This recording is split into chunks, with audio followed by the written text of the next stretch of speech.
The morning of his 12th birthday, Prince George of Wales expected the usual fanfare. The crisp press photographs, the mountain of well-wishing cards, and the perfectly wrapped, impeccably appropriate gifts. What he did not expect was a single, unassuming box from his grandfather, the king. Within it lay no title, no land, nor any glittering heirloom of mere monetary worth. Instead, it contained a quiet invitation to a past he'd never fully understood.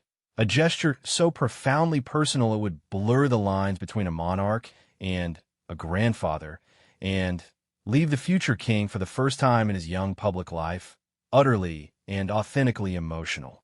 The July morning in 2025 dawned bright over Windsor, casting long, dignified shadows across the ancient stones. Inside the private family quarters, a sense of warmth, contained chaos reigned. It was Prince George's 12th birthday, a significant milestone in the life of any boy, but for the future king, it was a day split between private celebration and public duty. The air smelled of fresh flowers and the faint, sweet scent of icing from a cake being prepared downstairs.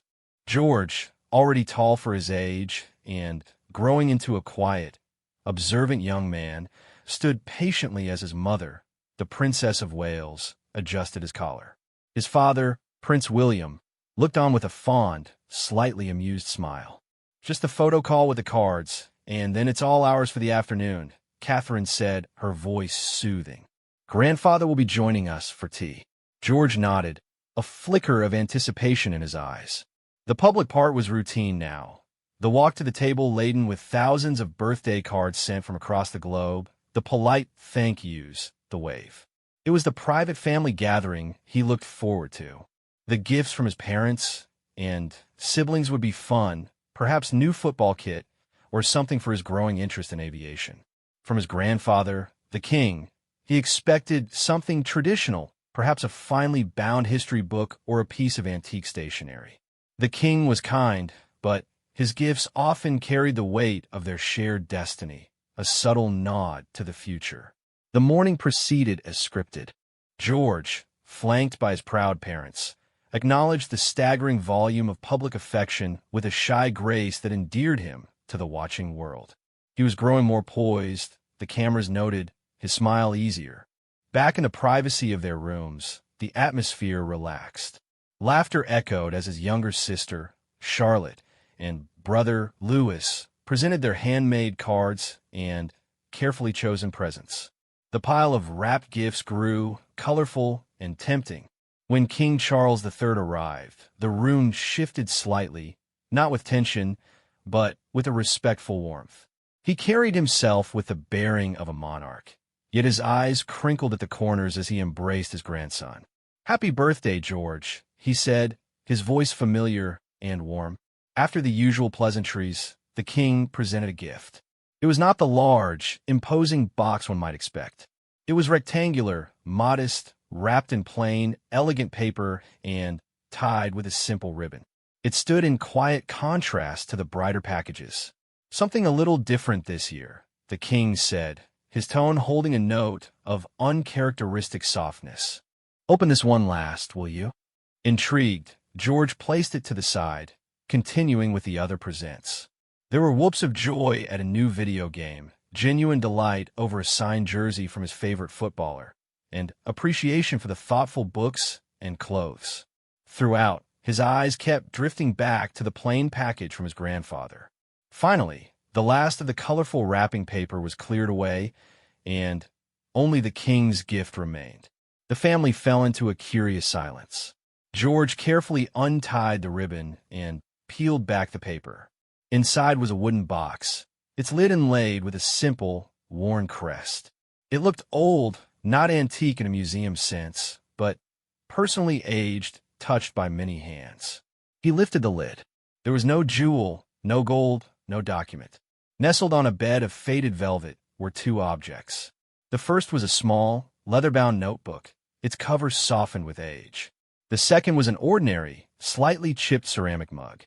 It bore a faded, hand-painted cartoon of a badger wearing a crown, the design charmingly childish. A puzzled smile touched George's lips. He looked up at his grandfather. King Charles's expression was unreadable for a moment, a mixture of nostalgia and something deeper. "The mug," the king began, his voice softer now, "was a gift to me from your great-grandmother, the Queen. I made it for her at a pottery class when I was about your age, maybe a little younger. She used it for her morning tea for years in her private sitting room. It was her favorite." George's fingers gently traced the chip on the handle. He tried to imagine the formidable Queen Elizabeth II, the figure from portraits and state events, drinking from this funny, imperfect mug. The image wouldn't quite form. It was too human, too ordinary. "And the notebook?" George asked, his voice hushed. King Charles sat down beside him. "That was mine, from when I was the Prince of Wales, a bit older than you are now. It's not an official diary. It's just where I wrote things down.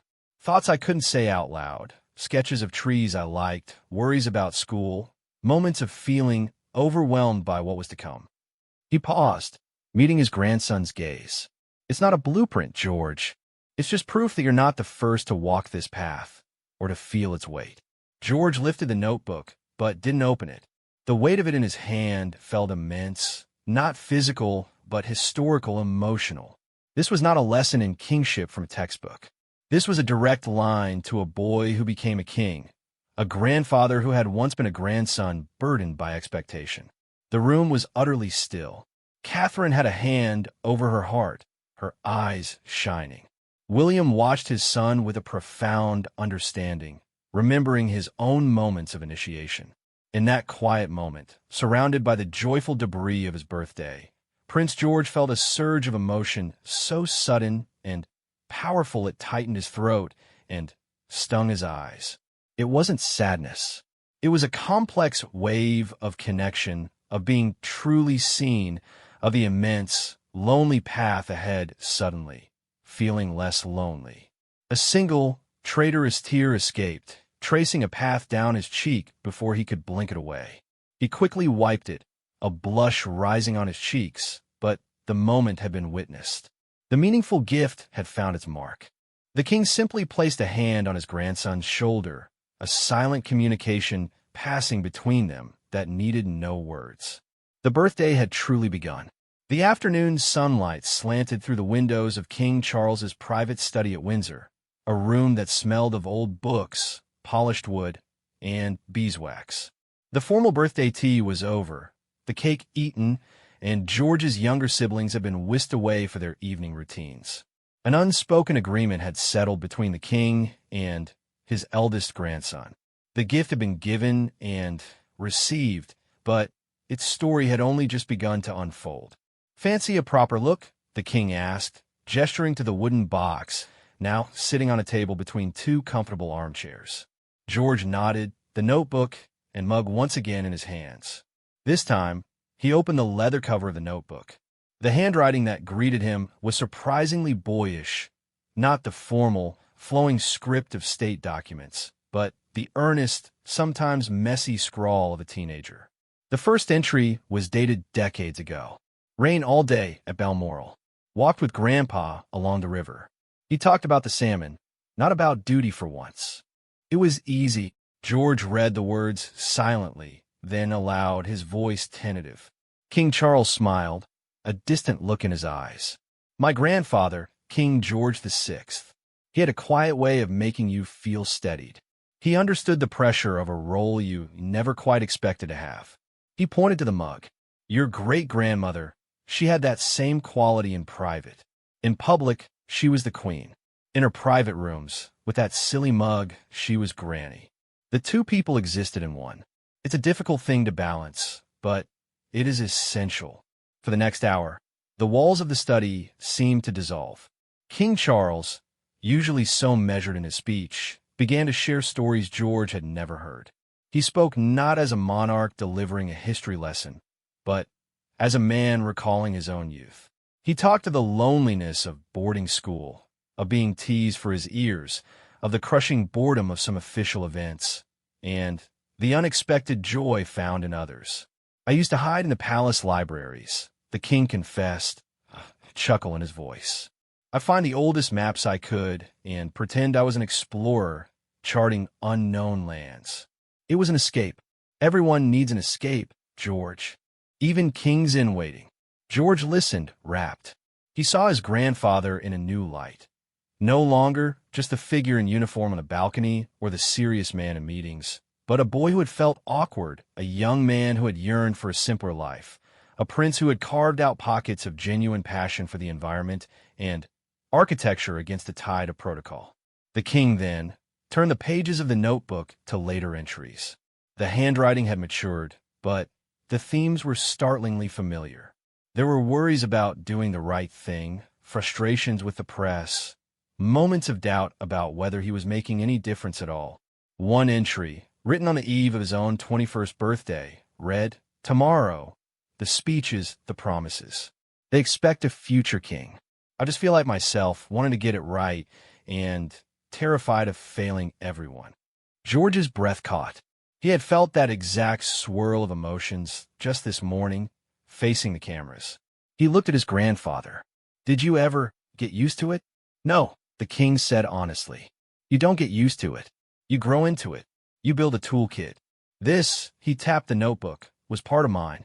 Writing it down stopped the thoughts from spinning in my head. Finding people you could be utterly truthful with, like your grandmother, the queen, was for me. That's another part. And holding on to the things that make you you. For me, it was my garden, my painting. For you, it might be football or coding or something you haven't even discovered yet. Those things aren't distractions from duty.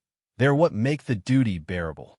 As the king spoke, George felt a heavy door in his mind, one he hadn't fully acknowledged, begin to swing open.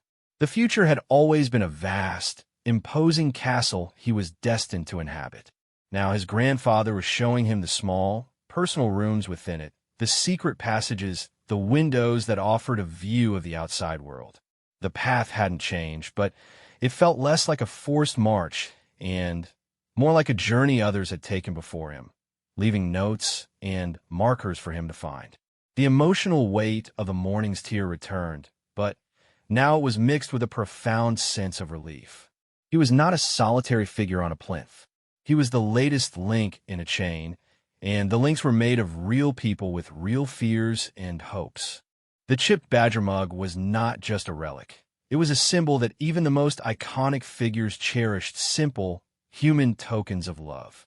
"Thank you, Grandpa," George said, the informal title feeling more natural than Your Majesty in this moment of intimacy. "Not just for the gifts, for telling me." King Charles's eyes were moist. "It is my greatest hope that you will never feel as alone as I sometimes did. This life, this duty, it is a privilege, but it is also a weight. It is far too heavy to carry by yourself." The evening drew in, and a footman quietly brought in a tray with 2 hot chocolates. Without a word, King Charles took the chipped badger mug and poured the steaming drink into it, handing it to George. "A tradition must start somewhere," he said with a smile. George took the mug, its warmth seeping into his hands. He took a sip, and in that simple domestic act, sipping from his great-grandmother's favorite mug, with his grandfather watching on, history felt alive, personal, and strangely comforting. The gift had been a key, and together they had just unlocked a new level of understanding between them. The week following his birthday passed in a blur for George, but a different kind of blur than usual. The public events continued, a visit to a youth sports center, a brief appearance at a charity function, but internally he felt a shift. The notebook and the mug, now carefully placed on the desk in his room, were constant, quiet companions. They were touchstones to the conversation in his grandfather's study, a conversation that had altered his perspective. One evening, after finishing his homework, George found himself alone. He picked up the old notebook again, this time venturing deeper into its pages. He came across a series of entries from a time when his grandfather was in his late teens, grappling with his first major solo tours and the intense scrutiny of the media. The frustrations leapt off the page, that dissect every word, every expression. "It's as if I'm a character in a play I didn't write. How does one remain real when everyone insists on seeing a caricature?" George sighed, the sentiment echoing loudly in the age of social media and relentless online commentary, which his parents shielded him from, but whose existence he was acutely aware of. He then turned a page and found, tucked into the spine, a small, faded photograph. It showed a young Prince Charles, looking windswept and happy, standing knee-deep in a muddy stream on the Balmoral estate, a fishing rod in hand. He was grinning, utterly unself-conscious. On the back, in the same handwriting, was scribbled, "A perfect day. No cameras, no taites." Just me, the water, and the sky. George stared at the photo. It was a side of his grandfather he had never seen. Not just young, but free. It was a powerful reminder of the person that existed behind the title. It gave him permission to value his own muddy stream moments. The messy, joyful football games with friends at school where he wasn't Prince George, just George. The quiet hours building model airplanes with his father. The silly, secret jokes shared with Charlotte and Louis. Inspired, he reached for a new, blank notebook of his own. Hesitantly at first. Then, with growing purpose, he began to write. He didn't title it Diary of a Future King. He simply dated the top of the page and began, "Today at the football visit, a little boy asked me if I got nervous before matches. I told him yes, sometimes." His smile was massive. Felt good, to be honest. It was a small start, but it was his. He was beginning to build his own toolkit. A few days later, an opportunity arose to use it. He was with his mother, visiting a hospice for children. It was a sobering, emotionally charged environment. Catherine moved through the rooms with her trademark empathy, listening, holding hands, offering comfort. George, often quieter in these settings, felt the weight of the suffering around him. In one room, he met a boy his own age named Sam, who was battling a serious illness. They talked not about illness, but about space, a shared passion. Sam showed George the intricate Lego spaceship he was building. As they were about to leave, Sam looked at George and said, "Does it feel weird? Knowing everyone in the world will know your name and what you do." It was a blunt, personal question of the sort protocol usually deflected. George thought of the notebook, of his grandfather's words about being real. He pushed aside the prepared, polite answer. "Sometimes," he said quietly, sitting back down, "it can feel like a lot. But then I meet people like you, and I remember that we all have our own things to carry. Yours seems much harder." Sam nodded thoughtfully. "We can swap for a week if you like," he said, with a weak but genuine grin. George laughed, and in that moment of shared honesty, a real connection was forged. Catherine, watching from the doorway, saw the exchange and felt a surge of pride. Her son was not just performing duty, he was learning to connect through it. That night, George wrote in his new notebook, "Met Sam today. He's brave." He asked a question no one usually asks. I told the truth. It didn't break anything. It felt better. He then looked at the old ceramic mug on his desk. He thought of Queen Elizabeth finding solace in a simple, handmade gift from her son. He thought of his own mother's steadfast calm, his father's protective strength, and now his grandfather's unexpected vulnerability.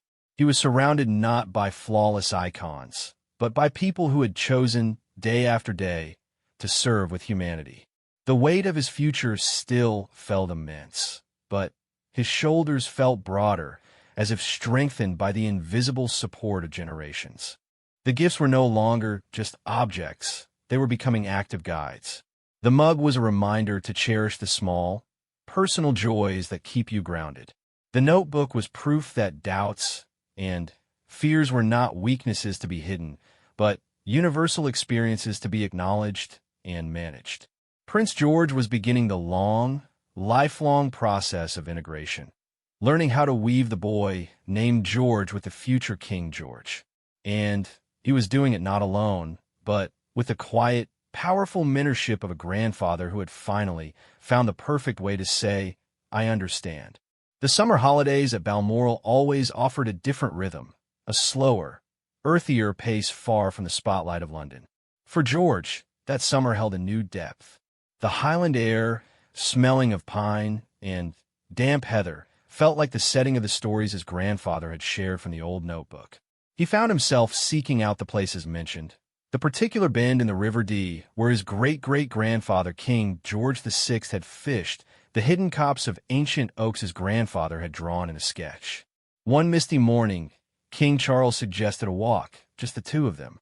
They set out in sturdy boots and waxed jackets, the silence between them comfortable, filled with the sounds of trickling water and distant bird calls. They stopped at a vantage point overlooking the valley, the castle a gray silhouette in the distance. "This was always where I could breathe," the king said, breaking the quiet. "No schedules, no eyes watching. Just land that has seen centuries of our family, for better and worse. It reminds you that you are a temporary custodian, George, a link between the past and the future. Your job is not to own it, but to care for it and pass it on in better shape." George nodded, looking out at the timeless landscape. "The notebook," he began, "you wrote about feeling trapped sometimes. But here it doesn't feel like a trap." "Precisely," his grandfather replied. "The institution can feel like a cage if you let it. But the purpose, the people, the history, the land, that can be a source of immense strength if you engage with it authentically. Your grandmother, the late Queen, she understood that better than anyone. She saw herself as a servant to this ancient idea of continuity. It gave her a profound steadiness." He then shared a story not in the notebook. He spoke of the intense pressure and public criticism he faced in his own life, of times when the headlines were cruel and the burden seemed too much. "There were days I wanted to chuck it all in," he admitted with startling candor. "But I'd come here. I'd dig in the garden, plant a tree whose shade I knew I might never sit in. It was an act of faith in a future I couldn't always see clearly." That's what this is all about, George. Faith. Not in a religious sense necessarily, but faith in the decency of people, in the importance of service, and in the belief that you can, in your own small way, leave things a little better. George absorbed this, the concepts of duty and destiny transforming from abstract obligations into a more tangible, almost philosophical calling. It was less about wearing a crown and more about tending a garden for future generations. The metaphor resonated deeply. Later that week, a family picnic was organized. As the blankets were laid out and the hampers unpacked, George noticed his grandfather wasn't using the fine porcelain cup brought for him. Instead, he had asked for a simple, sturdy enamel mug. Catching George's eye, the king gave a barely perceptible wink. The message was clear. It's the substance, not the symbol, that matters.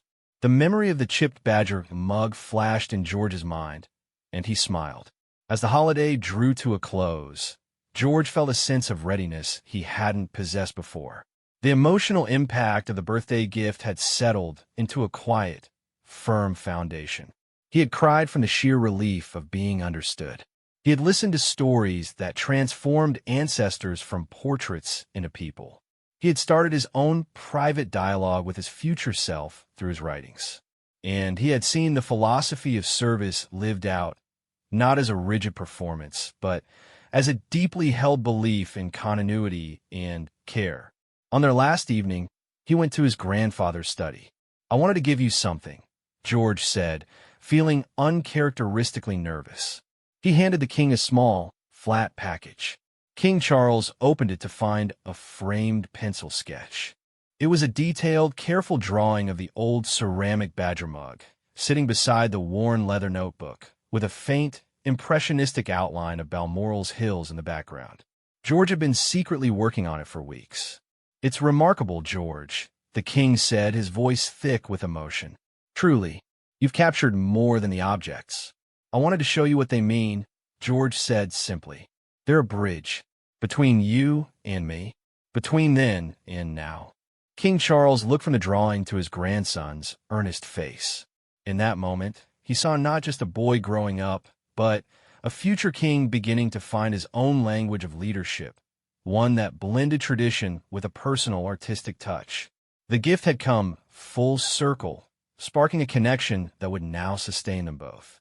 "Thank you," the king said, placing the drawing proudly on his desk. "This will have the place of honor." The birthday had long passed, but its meaning continued to unfold, weaving a stronger, more honest bond between the monarch and his heir, ensuring that the path ahead, though daunting, would be walked with shared understanding and unwavering mutual support. The return to London and the rhythm of school and official life brought with it a new normal for George. The Balmoral missed, and the profound conversations seemed locked in a different world, but their essence traveled back with him, tucked securely in his mind alongside the physical treasures in his room. The chipped mug now held his pencils on the desk. The old notebook sat beside his new one, a silent mentor. Autumn arrived, bringing with it the annual Festival of Remembrance at the Royal Albert Hall. It was George's first time attending in a more significant capacity, not just as a young child in the audience, but as a participating member of the royal family laying a wreath. The gravity of the event, the sea of red poppies, the stories of sacrifice. It was a potent concentration of the very duty he had been learning about. The night before, a familiar nervousness fluttered in his stomach. He sat at his desk, looking at the old notebook. He flipped to a page where his grandfather, at a similar age, had written about his first major ceremonial event. The weight of the cenotaph wreath is nothing compared to the weight of the gratitude we must carry. Must not let them down. The words were a comfort. His grandfather had felt this, too. George took out his own notebook and wrote, "Tomorrow, remembrance. It's not about me being nervous. It's about remembering them. Grandpa's right. Carry the gratitude." The act of writing it down solidified the thought, transforming anxiety into purpose. The following day, dressed in a dark suit, George stood beside his father and grandfather in the hall. The music swelled, haunting and proud. He watched the veterans, some incredibly aged, others shockingly young, their faces etched with memories. When it was his turn to step forward and lay his wreath at the cenotaph on the stage, the world seemed to slow down. He wasn't thinking of cameras or protocol. He was thinking of Sam from the hospice, of his grandfather's stories of the Queen's service during the war, of the simple, enormous cost of peace. His movements were slow, deliberate, and filled with a respect that was visibly genuine. As he stepped back, he caught his grandfather's eye. The king gave a small, solemn nod. It was an acknowledgement. You understand. You are ready. Later that week, a smaller, more private test presented itself. He was with his mother at an engagement for one of her early years projects. A journalist, pushing the boundaries of polite questioning, asked George, "Do you ever wish you could have a normal life, like your friends at school?" Catherine moved slightly, ready to deflect, but George paused. He thought of the muddy stream photo, of the badger mug, of his grandfather's advice about being real. He smiled, a calm, thoughtful smile that seemed older than his 12 years. "I think my life is normal for me," he said, his voice clear. "I have a very different family, and I know I have different responsibilities ahead. But I still have to do my homework, I still fight with my sister sometimes, and I still get nervous about things, just like anyone else." It was a perfect, poised answer, honest without being revealing, humanizing without being sensational. Catherine beamed with pride. The answer made headlines, praise for its maturity and authenticity. That evening, King Charles phoned. "Saw your remarks today," he said, his voice warm. "Very well handled. You sounded like yourself, not a press office statement. I thought about what you said about the two people, the public and the private," George replied. "I just try to let a bit of the private person answer the public question." "Exactly right," the king said. "That is the balance." Well done. The year rolled on towards Christmas. At Sandringham, as the family gathered for the festive season, a new tradition was born. On Christmas Eve, as was custom, they exchanged small, symbolic gifts. When George opened his from the king, it was another box. This one contained a beautiful fountain pen. "For your own notebook," his grandfather explained. But then the king produced another gift, this one from George to him. It was a small, potted sapling in a terracotta pot. "It's an oak," George said. "From an acorn I collected at Balmoral, from that big tree by the river you showed me. I've been growing it at school. I thought we could plant it together here." for the future. The room fell silent, touched by the symbolism. King Charles was visibly moved. "It's the finest gift I could receive," he said, his voice barely a whisper. The next morning, before the church service, the two of them, grandfather and grandson, wrapped up against the frost and planted the young oak in a sheltered spot in the gardens. It was an act of shared faith, a living promise. As they stood back, looking at the slender tree that would one day tower over the estate, King Charles put an arm around George's shoulders. "That birthday gift," he said, "it wasn't just for you. It was a promise from me that I would try to be the grandfather to you that I sometimes needed. Seeing the man you are becoming, it is my greatest joy." George looked at the tree, then at his grandfather, then back at the tree whose growth would mirror his own. The emotional journey that had begun with a tear on his 12th birthday had cycled through understanding, connection, application, and now quiet confidence. He was no longer just an emotional boy touched by a kind gesture. He was a young prince, grounded in his family's past, actively shaping his own character, and walking forward with a sure step. The meaningful gift had been a seed itself, and in the fertile ground of their relationship, it had taken deep root, promising strength and continuity for all the birthdays yet to come.